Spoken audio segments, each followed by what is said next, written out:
Button 5 second સુધી દબાવી રાખવાનું એટલે લોક ઓપન થઈ જાય. બીપ કરીને અવાજ આવ્યો, લોક ઓપન થઈ ગયો. હવે આ મેનુવાળું બટન દબાવો એક વખત એટલે અહીંયા ટૂલ્સનું એક સિમ્બોલ આવશે, જો પાનું બતાવશે ગ્રીન કલરનું. ટૂલ્સનું સિમ્બોલ આવ્યું એટલે આ સેટિંગ મોડમાં છે. હવે તમારે અહીંયા પહેલાં શરૂઆતમાં ટાઈમ સેટ કરવાનો, આ રિયલ ટાઈમ છે. અહીં ઘડિયાળ તમને બતાવે બ્લુ કલરની, આ રિયલ ટાઈમ સેટ કરવાનો છે.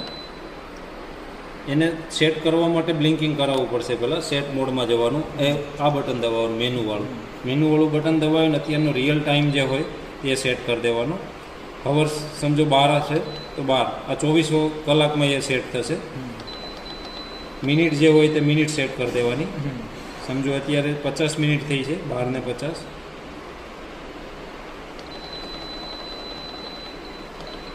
ઓકે, હવે આ સેટ કરી દીધું.